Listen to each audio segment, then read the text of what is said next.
Ethan Carter stood in front of the bathroom mirror, staring intently at his own reflection, but he no longer recognized the man looking back at him. Gone was the meticulously trimmed salt and pepper beard. Gone was the sleek, gelled-back hair. Gone were the tailored Italian suits and the gleaming Rolex watch. In their place was an old baseball cap, a scruffy three-day stubble, a weathered leather jacket, and a pair of jeans with frayed seams. He looked like a man going through a midlife crisis, or, more accurately, a man planning to walk into his own company as a stranger in search of a truth he wasn't ready to face. 20 years ago, I was a grease-covered mechanic, living off dreams and faith. Today, I have to pretend to be poor, just to see whose heart is still clean like that old motor oil from back then. 3 sleepless nights, hours spent analyzing customer satisfaction reports. The numbers had dipped slightly, nothing alarming to the average person. But Ethan Carter wasn't average. He was the man who built Carter motorcycles from an old garage in Oregon into the largest motorcycle dealership chain in the Pacific Northwest. He was the kind of man who never overlooked the small stuff. But he also knew there were things no report would ever put into words, like the feeling of being looked down on just because you're dressed simply, like the silence surrounding an employee who does the right thing but never gets praised, or worse, like the subtle tricks quietly eating away at the company's honor from within. And that's why he needed to come back. Not as the CEO, but as Mark Thompson, a software engineer who just hit it big on stock options, looking to buy a sport bike to reignite his 45. A reason that sounded perfectly believable, just enough to walk into the store as a total stranger. The new Ducati that had just arrived at the showroom last week would be the excuse. But what Ethan was truly after wasn't a bike. It was the truth. And he didn't know that just a few steps after walking through those glass doors, everything he had ever believed in was about to completely fall apart. The old pickup truck came to a stop in the customer parking lot. Ethan made sure not to park in the executive spaces, the ones reserved for him all these years. Today, the name Ethan Carter didn't exist. Today, he was simply Mark Thompson, a customer coming to buy a bike. The morning breeze carried a faint scent of fresh asphalt. The air felt strangely familiar, yet distant. The glass doors slid open automatically before him, and in that instant, his heart pounded harder than it had in years. The store appeared dazzling, and meticulously organized ceiling lights gleaming off every polished surface. The air was rich with the scent of real leather and bike wax. The motorcycles lined up in perfect rows, like they'd just rolled off the runway of a mechanical fashion show. He had designed every inch of this place. But from a customer's point of view, everything suddenly felt completely different. "Welcome to Carter Motorcycles," a cheerful female voice called out. Ethan turned around and found himself face to face with Jessica, the young employee he vaguely remembered skimming through in a hiring file. Her smile was warm, her demeanor professional. There was no sign she recognized who he really was. "I'm just looking," Ethan replied, his voice pitched slightly higher than usual to stay in character. "Been saving up for a while." hoping this time it's enough to finally take one home. Jessica nodded and led him past a row of bikes. She introduced a few of the latest models, not pushy, yet not indifferent either. The way she described the Ducati Panigale V4R made the cold metallic machine come alive, like a creature waiting to be tamed. Ethan nodded along, internally. He noted every detail, her warmth, product knowledge, the sincerity in her eyes. If every employee were like Jessica, maybe he wouldn't need to be here today. But Ethan wasn't here to be treated well. He was here to find what was being hidden. He continued wandering among the models, listening to how each employee greeted him, how they pitched the bikes. Some lacked enthusiasm, some were in a rush to close a deal, and some had eyes that clearly didn't see a serious customer in a man wearing a jacket with a torn shoulder. Ethan placed his hand on the fuel tank of a classic Triumph Bonneville. The metal was cool to the touch. A part of his past rushed back when he was a young mechanic, surviving on the money he earned from fixing the smallest engine parts. I used to love bikes like this, not for their value, but for the stories they told. A middle-aged employee named Derek, the sales manager, walked over with a picture-perfect smile. Interested in the BMW S1000R over there. It's a limited edition. If you're into something a little more powerful. Ethan nodded, pretending to be excited, and walked over to touch the beast, a machine he himself had signed off on for design upgrades just last year. At that very moment, Ethan had no idea that this bike would soon lead him to the darkest truth ever uncovered within his company. Ethan gently climbed onto the BMW S1000RR like any other customer. To an outside observer, he looked like just another guy reliving his youth through glossy black paint and a 200 horsepower engine. But in reality, he knew every inch of this bike's design by heart, because he was the one who had approved those engine modifications 18 months ago. Derek, the sales manager, bent down to unlock the protective chain, his eyes flicking briefly over Ethan's worn-out jacket, a slight furrow of the brow barely noticeable. Ethan slipped deeper into character. He started asking questions about the engine, the warranty, his financing options. "I've got about 35 grand. It's a bit tight, but if you could help me make it work." Derek squinted, stepped in a little closer, and whispered in a tone dripping with privilege, "Just between us. Okay, the store owner's the picky type, counts every penny, but I've got a little flexibility. If you're really into this one, I might be able to shave a bit off." Ethan smiled, not because of the offer, but because of the all-too-familiar trick creating a sense of special connection with the customer, planting the idea that if you move fast with your cash, you'll get a secret deal. Derek kept going, outlining unofficial financing options, ways to bypass registration fees, a few assistance perks that weren't on any paperwork. Ethan nodded, mentally recording every word. These tactics technically weren't entirely illegal, but he knew all too well if left unchecked, they could open the door to much bigger fraud.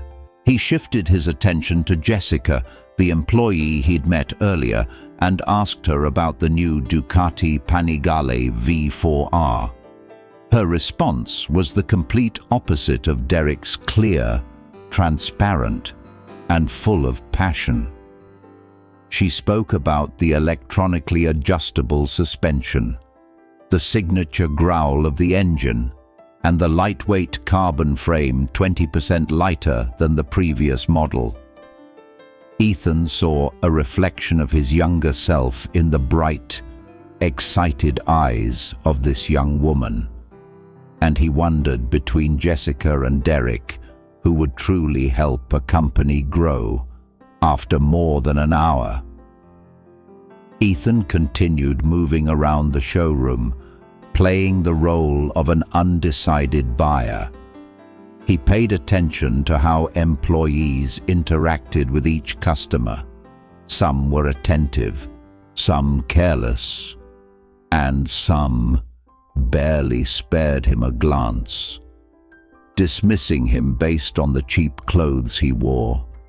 That was exactly why he came here, not to inspect the price tags, but to examine the values of the people within these walls. And then, as he bent over, pretending to adjust a bike's side mirror, a snippet of conversation behind him suddenly hit his ears, sharp and direct. They said, "If you know the right guy, you can get any bike for half price, as long as there's no paperwork, no trace." Ethan's heart skipped a beat. He froze. His hand still rested on the handlebar of the BMW, but his fingers tightened until they turned white. No way. There's no way this is happening, right here, in my own company. Fraud. Stolen bikes. No documentation. The very things he once prided himself on, never existing in his system, now being whispered like casual tips, right in the middle of his showroom. Ethan took a deep breath, pretending he hadn't heard a thing. But in his mind, the pieces were starting to crack apart, and he knew he had just touched a fault line that could bring down the entire empire. Ethan stood motionless, his hand still gripping the handlebar of the BMW S1000RR as he strained his ears to catch more of the hushed voices behind him. Two men who looked like casual walk-ins were standing just a few steps away from him. One wore a simple white t-shirt under a thin leather jacket, his arms covered in tattoos faded by time. The other was younger, dressed far too stylishly for a regular buyer, designer jeans, limited edition sneakers, and a gleaming Swiss watch on his wrist. "Just talk to Ray. The deal won't go through the system. The bike gets marked as damaged in inventory, then vanishes from the records like it never existed. No paperwork, no trace, cash only. Quick, clean, and invisible." Ethan froze. That name, Ray, his warehouse manager, the one who always greeted him with a friendly smile, personally checking inventory every Tuesday and Thursday night, the one who had proposed a new inventory control system, which Ethan had praised for being modern and labor-saving. Every piece began fitting together in a terrifying way. The scattered missing bike reports from the past months, the technical error orders that got cancelled mid-process, the damaged motorcycles that insurance refused to cover.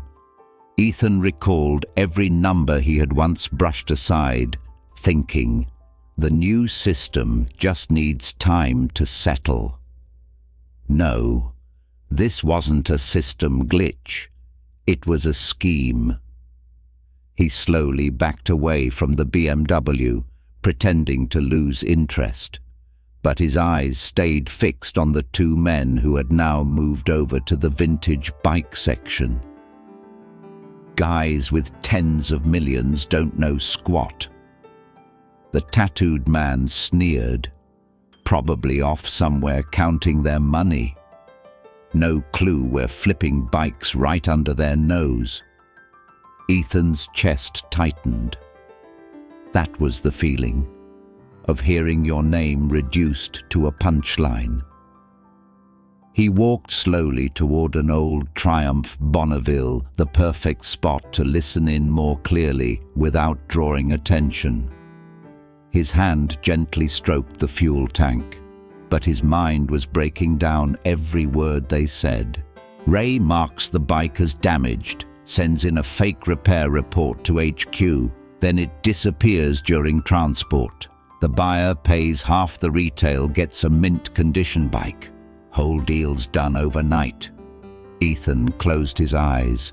He knew this process inside and out because he was the one who had built the company's warranty and transport control systems. But in the hands of the dishonest, that system had become a tool for erasing all traces. That Ducati that came in last week, they quoted me 40 grand. Delivery tonight after 11 behind the store. Fast deal, no questions asked. $40,000 for a 7,900 motorcycle, a limited edition model that had just arrived. Ethan felt like someone had punched him straight in the chest. Not because of the number, but because of what it meant. Someone was selling out customer trust and the company's honor for cold, hard cash. He clenched his fist. 20 years of building, hundreds of employees, thousands of loyal customers, and now everything was being slowly hollowed out, one bike at a time, by people standing within his own ranks. Just as the two men were about to leave, one detail made Ethan freeze in place. The younger man walked over and shook hands with Derek, the sales manager. They exchanged polite smiles, handed over business cards, and nodded like a follow-up meeting had just been agreed upon. Ethan stepped back, his vision darkening. Jessica was nearby, warmly greeting a new customer, but her eyes kept glancing at the clock, as if she were watching the time. Which one of them was part of this web? Ethan didn't know the answer, but he knew one thing tonight. He was going to find out. He stood frozen beneath the bright lights of the showroom, but inside, everything was collapsing piece by piece.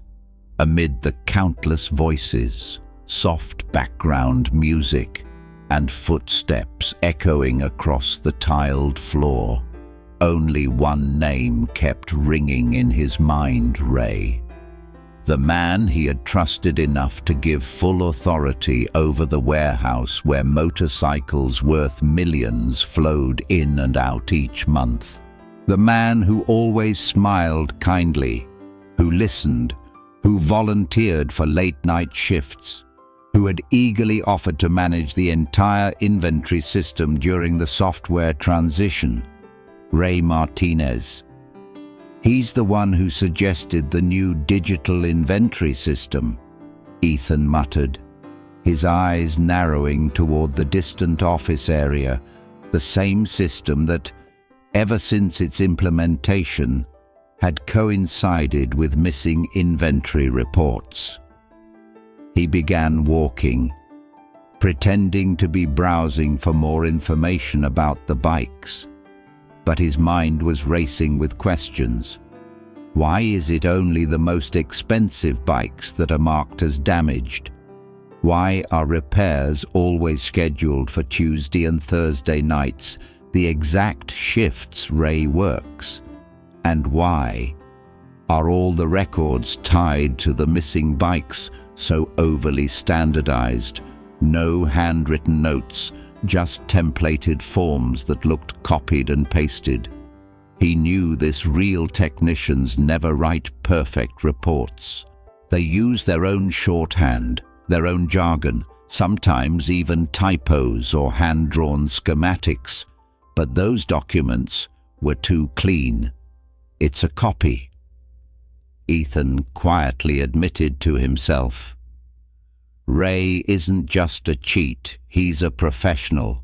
He needed to verify it.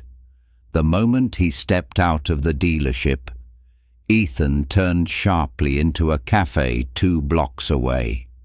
A familiar tucked-away corner, the very place where he'd written the first strategic plan for Carter Motorcycles, now became his temporary investigation headquarters. He flipped open his laptop, logged into the company's internal network remotely. He began combing through every inventory report from the past 6 months. For every bike marked as damaged in transport. He checked the VIN, then cross-referenced it with the original intake records. After nearly an hour of non-stop comparisons, a pattern emerged.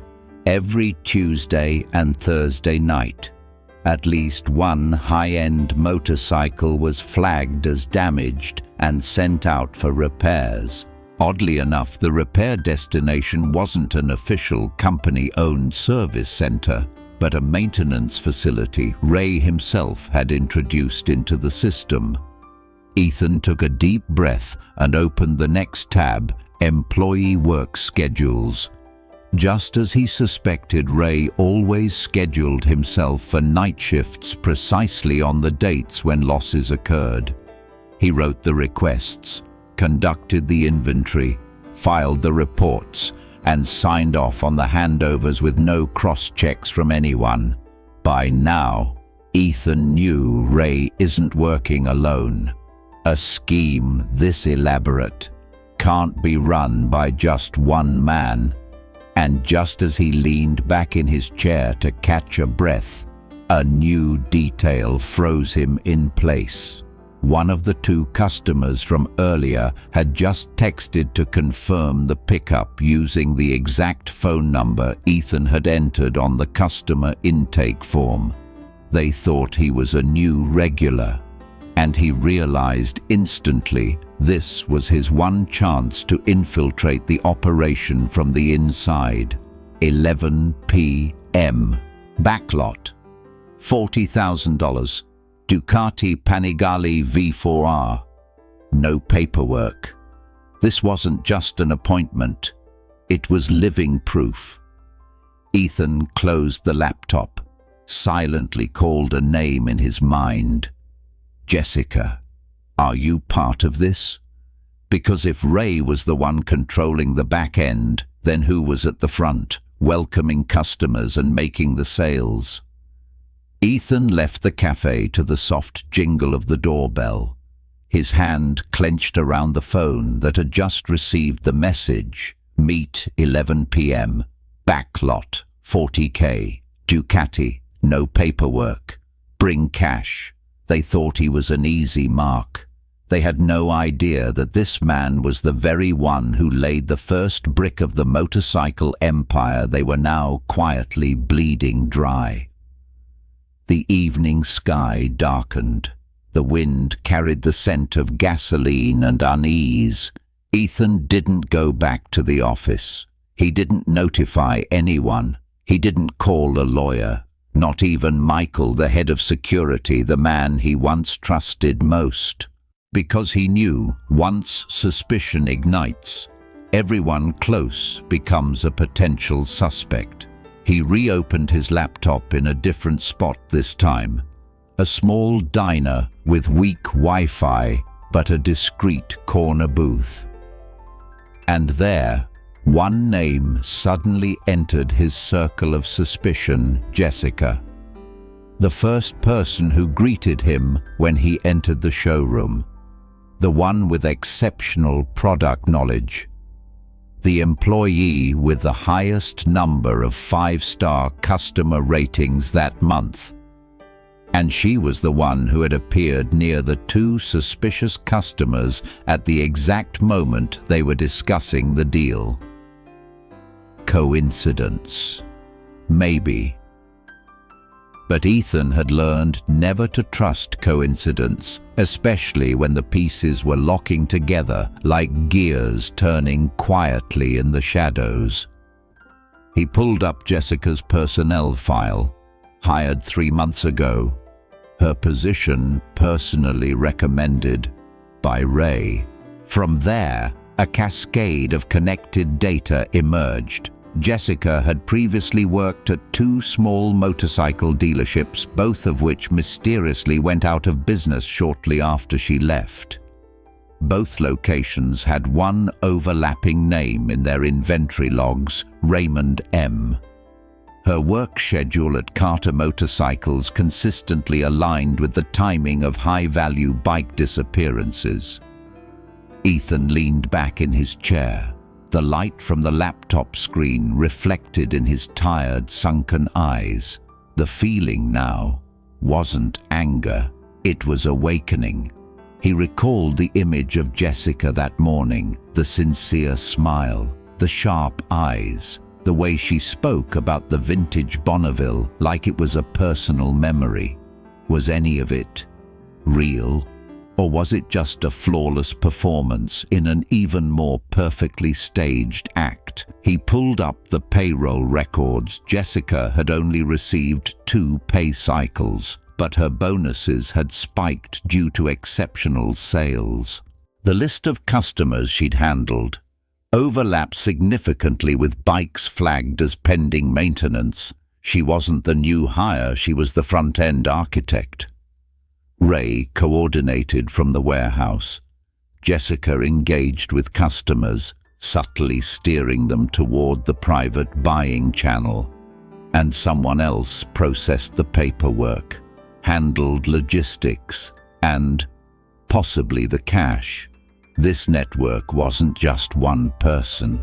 It wasn't even a small crew anymore. It was a full-fledged operation with roles, planning, and execution so meticulous it sent chills down his spine. Ethan checked the time, 7:12 p.m., nearly 4 hours until the pickup appointment. But in his gut, every plan was already accelerating.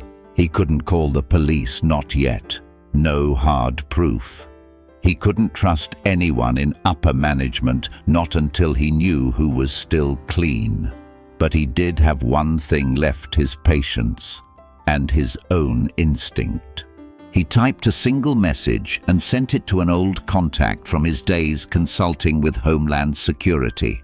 I need a covert surveillance team, cameras, audio, and emergency override authority. Tonight, Carter showroom backlot. No delays. Ethan stood up. They think I'm just a clueless owner. Tonight, I'm pulling back the curtain, and every actor will show their true face. 10 p.m. The night wind swept across the backlot like a warning of an incoming storm, though the sky above remained eerily still. Inside a worn rental car, Ethan sat motionless, the dim light from his phone screen casting shadows over his tense, determined face. He had once closed deals worth millions, negotiated with shark-like investors, pulled his company back from the brink of collapse. But tonight, no balance sheet could prepare him for what was about to unfold. I'm no longer chasing a policy violation, he whispered. I'm staring down a criminal network. The plan was in place, the audio recorder tucked neatly into the chest pocket of his jacket, a miniature camera hidden in his buttonhole, phone set to record, and a backup mic running continuously. Beneath the passenger seat sat a panic button directly linked to the rapid response unit Ethan had secretly contacted earlier that afternoon, a specialized task force that had previously collaborated with the FBI on corporate investigations. He glanced at his watch. 10:15 p.m. A warm yellow light spilled from the warehouse's side door, slicing through the darkness. A figure stepped out. Ray. His usual confident stride was gone. He paced back and forth, phone clutched in his hand, movements sharp and restless, like something had gone wrong. Ethan raised his camera, zoomed in. Ray's face was taut, his eyes constantly scanning the lot. 23. Jessica appeared, no longer in her cheerful uniform with the name tag pinned to her chest. She was dressed all in black, hair tied high, striding toward Ray with a colder expression than Ethan had ever seen on her. They argued, not like secret partners coordinating a deal, but like two operatives clashing over a plan that might have just been exposed. They're starting to feel the heat, Ethan thought to himself, and when the guilty get nervous, that's when they're most likely to slip. 10:38 p.m. A white box truck, unmarked, rolled silently into the back lot with its headlights off. It circled once, then reversed straight up to the warehouse bay. From inside, two employees, ones Ethan had never seen during regular hours, pushed out a motorcycle completely covered in a thick blanket, heading toward the truck's open cargo hold. Even beneath the cover, Ethan recognized the silhouette instantly, a Ducati Panigale V44R, the $77,900 bike that had just arrived at the showroom yesterday. 10:45 p.m. A black SUV pulled in. Out stepped the same Swiss watch guy from earlier that day, flanked by two unfamiliar men with hard expressions and trained movements. They didn't talk much, didn't look around. They were here for one thing: pick up the goods and leave. Ethan felt the air around him tighten, frozen, electric. This wasn't just theft. They're evacuating the whole operation, and tonight is the final move.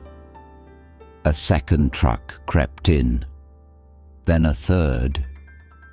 In the quiet backlot of a luxury motorcycle dealership, one high-end bike after another was rolled out like the final inventory of a collapsing operation on the run. Ethan silently pressed the panic button. No lights turned on. His breathing remained steady. The camera captured everything, every movement, every face, every license plate. And then a sound stopped his heart cold. A familiar grey SUV had just pulled into the lot. Not a buyer, not part of the delivery crew. It was Michael, Ethan's head of security, his longtime friend, the man who had helped him start it all from a tiny garage. Michael stepped out without haste. The soft yellow light passed over his face, disturbingly calm. He shook hands with Ray, nodded at Jessica, smiled casually at the delivery guy. And in that moment, Ethan understood I wasn't betrayed by a few new hires. I was betrayed by the people I once called family. Ethan's chest tightened, but he couldn't react.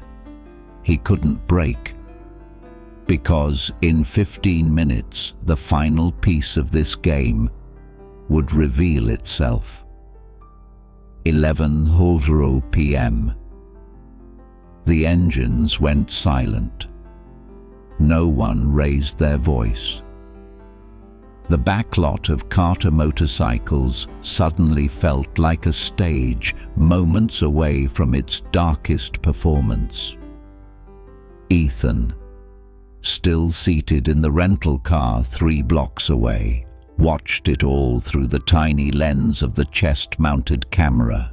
In his left ear, the ultra-thin earpiece buzzed softly with the whisper of the Special Ops team. We have 4 units positioned around the perimeter, awaiting your signal. If things spiral, we move in. He didn't reply. He couldn't. Not yet.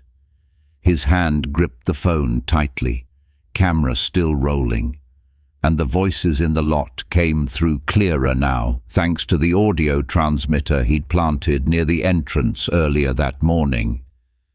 "These are the last units," Ray said, voice low but firm. "After tonight, no one comes back here." "Paperwork?" one of the SUV men asked. Derek, the sales manager, stepped forward. He held a thick folder, and his eyes betrayed a restless unease. Copies of all customer records, with swapped VINs. Everything matches. If anyone investigates, it'll point to the owner as the final sign-off. Ethan froze. They weren't just stealing bikes. They were crafting an entire fake paper trail to frame him as the mastermind if anything went wrong. "You didn't just betray me." Ethan clenched his jaw. "You laid out the path to pin it all on me." Jessica now stood beside Ray, her eyes cold, devoid of the warmth and enthusiasm she'd shown that morning. She meticulously checked each bike being loaded onto the trucks.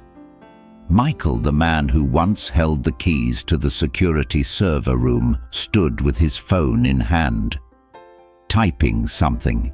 Ethan knew exactly what that meant with one command. Michael could wipe all backlot surveillance data within 24 hours.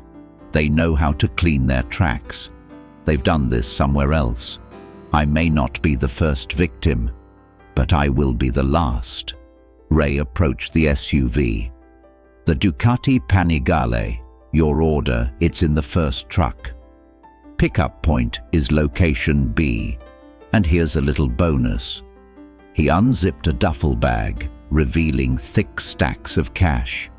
The Swiss watch guy let out a quiet smirk, but before he could say another word, a powerful spotlight suddenly cut across his face.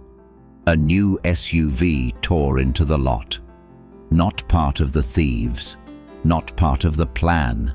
Ray whipped his head around, eyes wide in panic. Jessica stepped back. Michael cursed under his breath. And then, police hands in the air.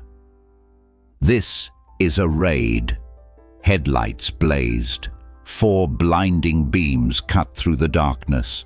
The thunder of boots hitting concrete echoed like war drums. The tactical team swarmed in from all sides. Ray panicked, clutching the duffel bag of cash as he bolted toward the back fence.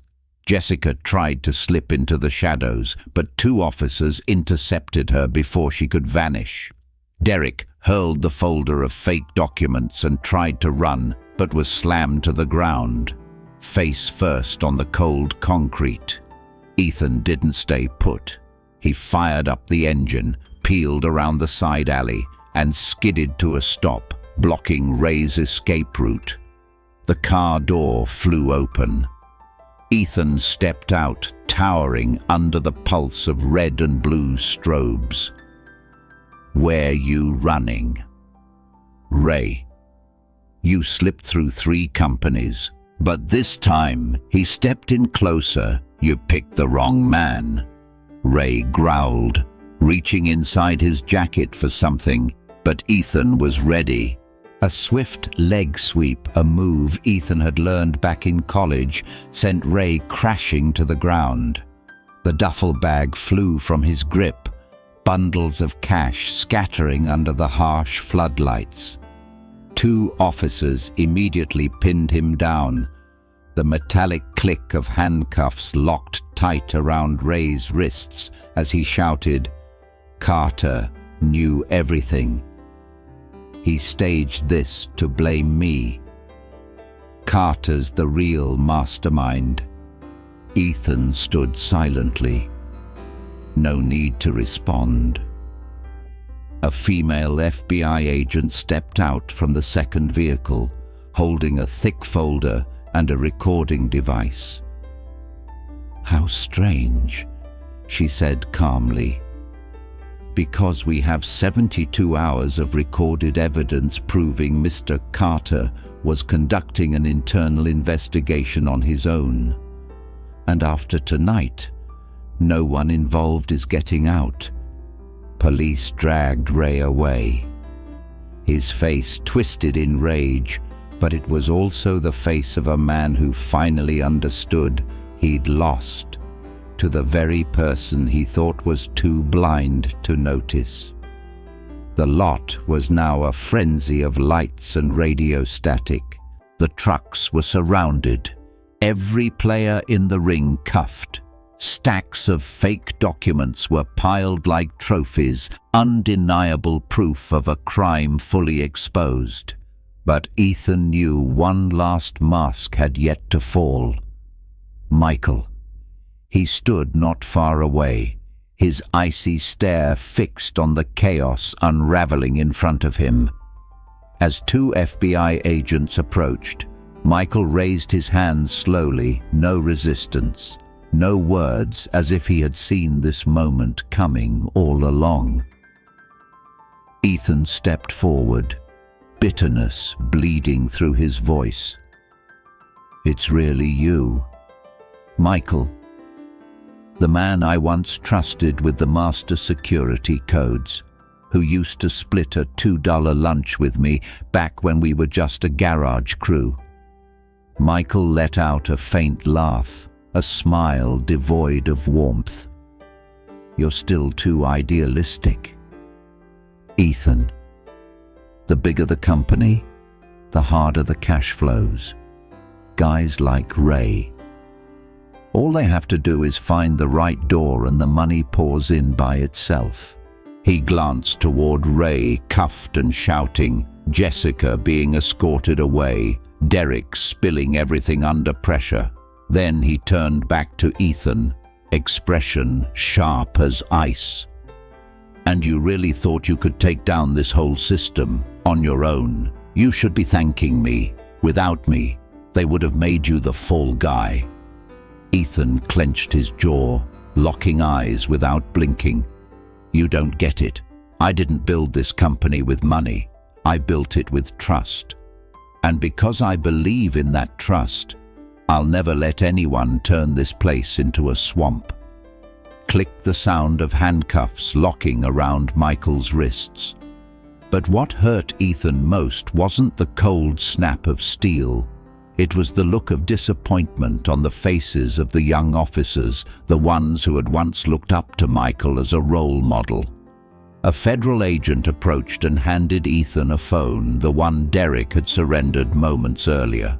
Inside were complete logs messages, transfer codes, and even the blueprint of the forged evidence designed to frame Ethan.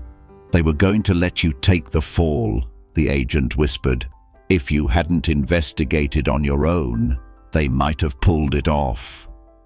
Ethan nodded slowly, his eyes narrowing as he spotted something. Every document had been drafted from an email account bearing his name. Faked digital signatures. Shipping authorizations issued by Ethan Carter himself. They had planned every escape route, every alibi, every scapegoat. They only made one mistake. They never expected he'd come back as a customer from the far side. Jessica was being escorted past Ethan, her face no longer pale with panic. It had returned to its cold, unreadable calm. As she walked by, she muttered, "If you hadn't been so obsessed with customer experience, we would have been done this morning." Ethan didn't flinch. He just looked her straight in the eyes and replied softly, "Maybe it's because I never stopped caring about real people that I finally uncovered the fakes." She glanced away. A police cruiser rolled forward, carrying Ray, Jessica, and Michael away from the back lot, the same ground Ethan had once entrusted with his absolute faith. One night, 3 people, and 20 years.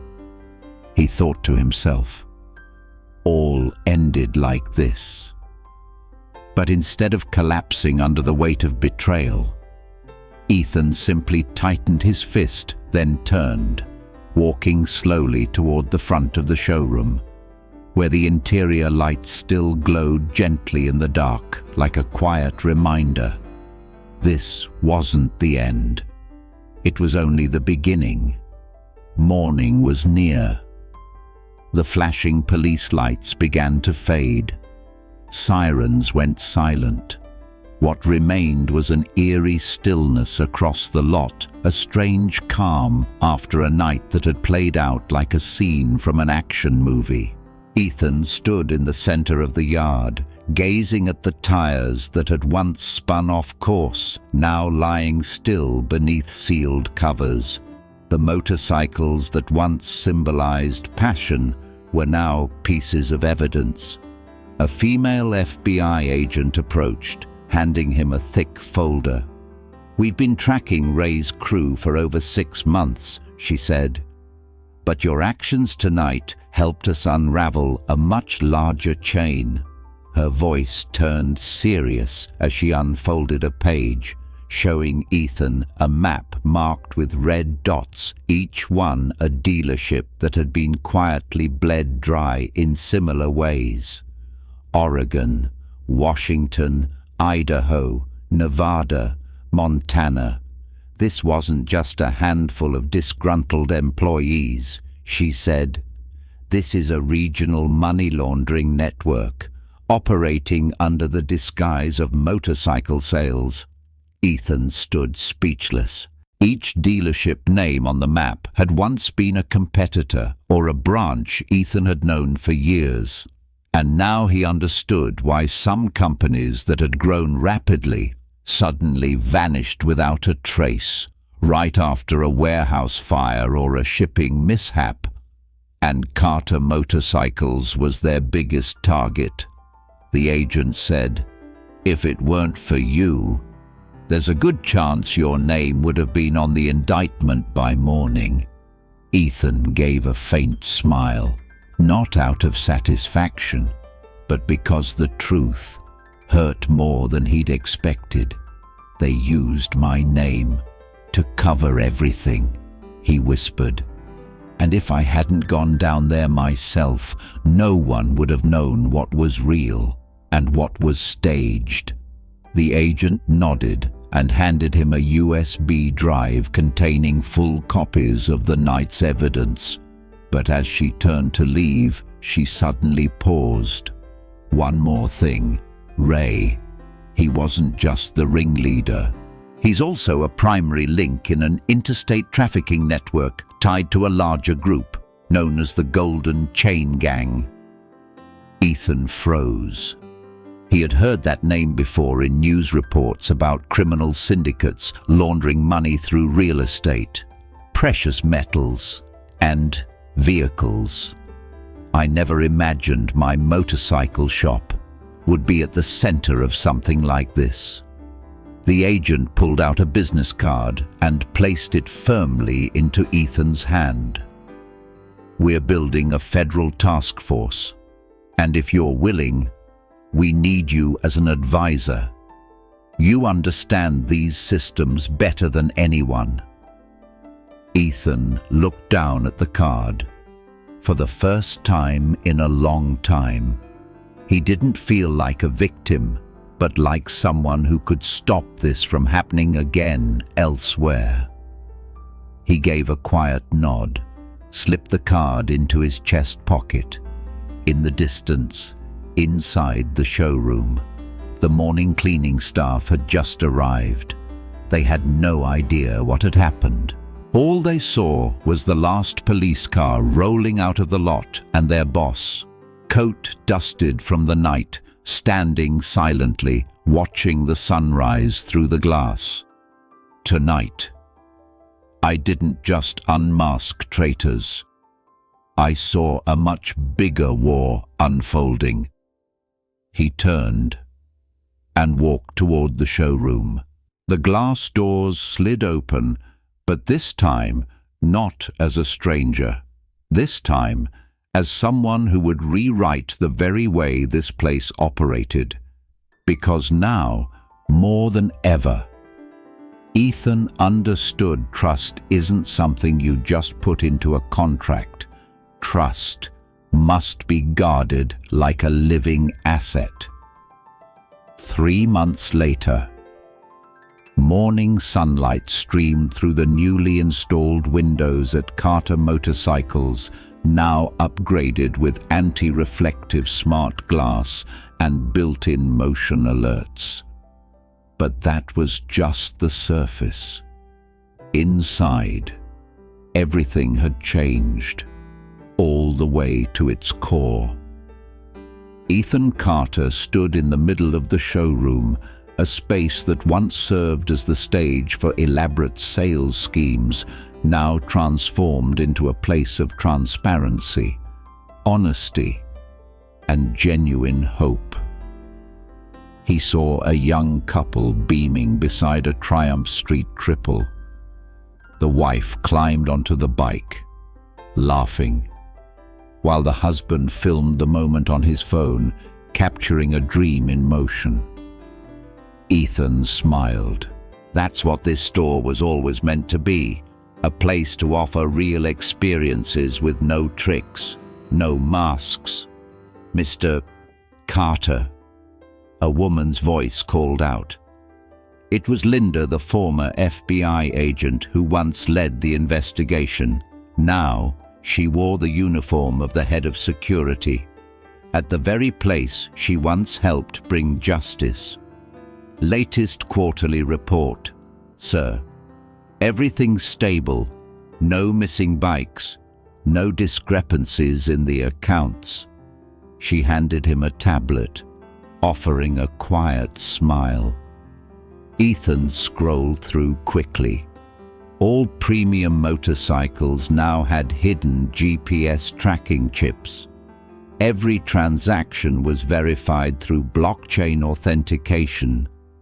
Every spare part had its own QR code, traceable back to the original manufacturer.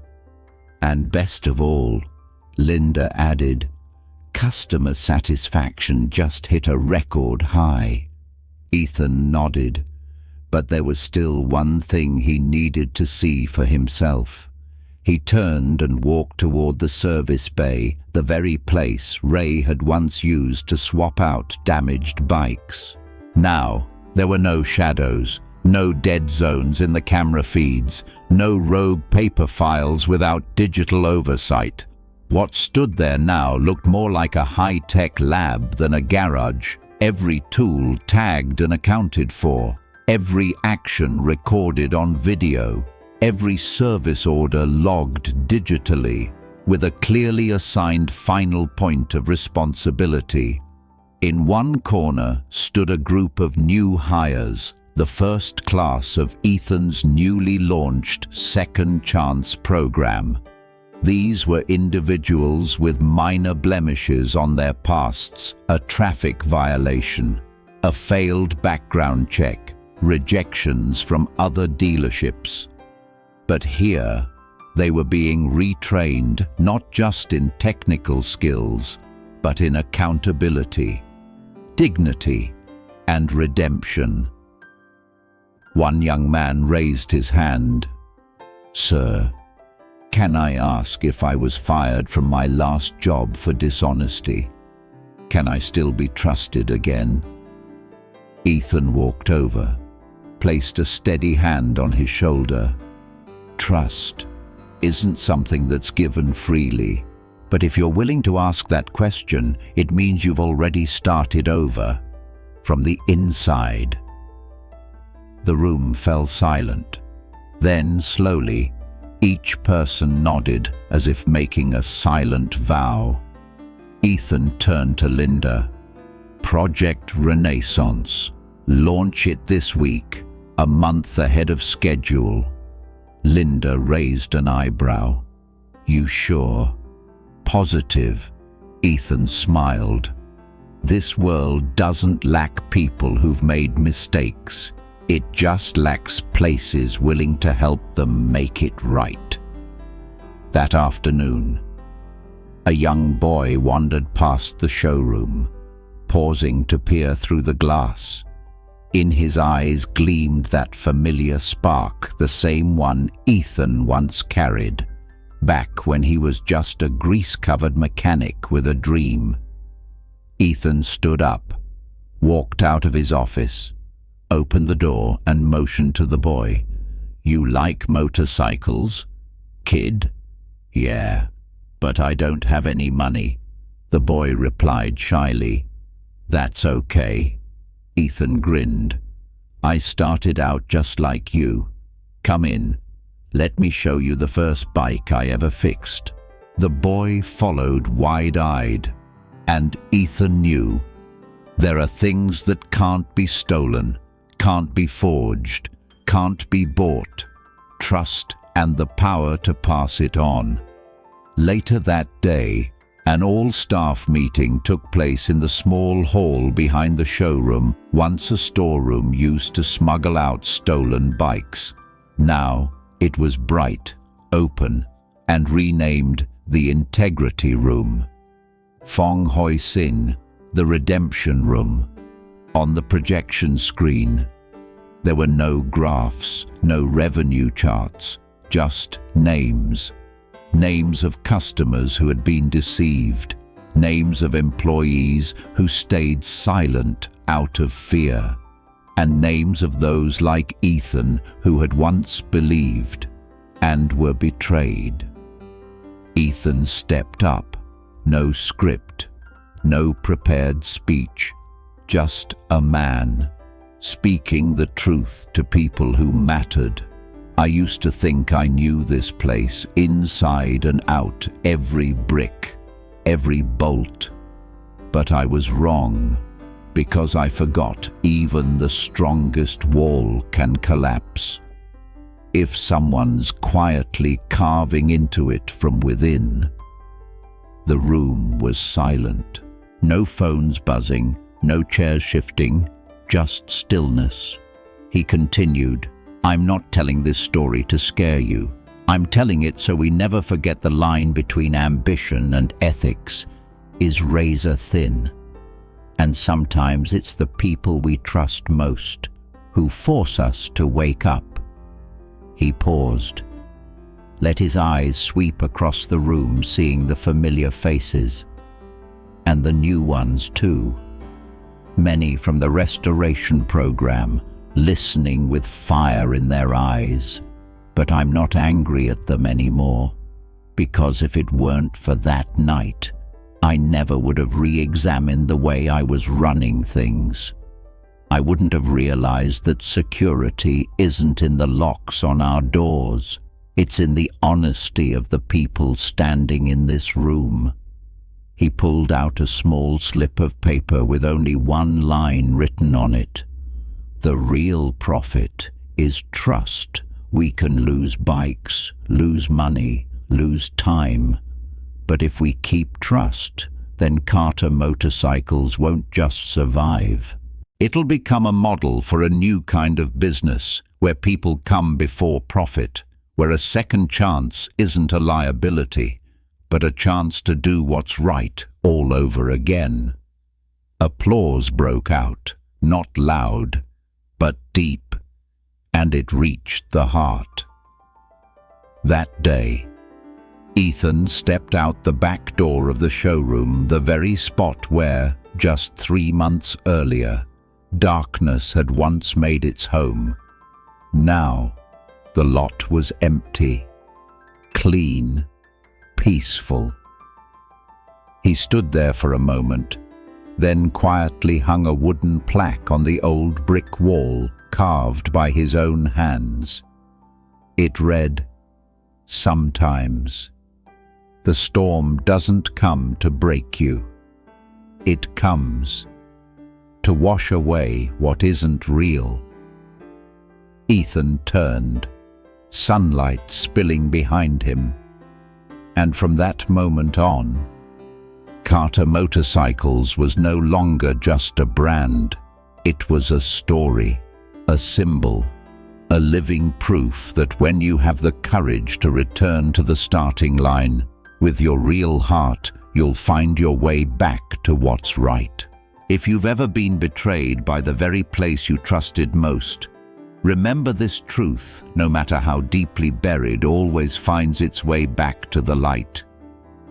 And sometimes, it's the hardest falls that teach us how to rise with a stronger heart. Share this story with someone who needs to believe again, because maybe you are the one who can bring light to someone else's darkest day.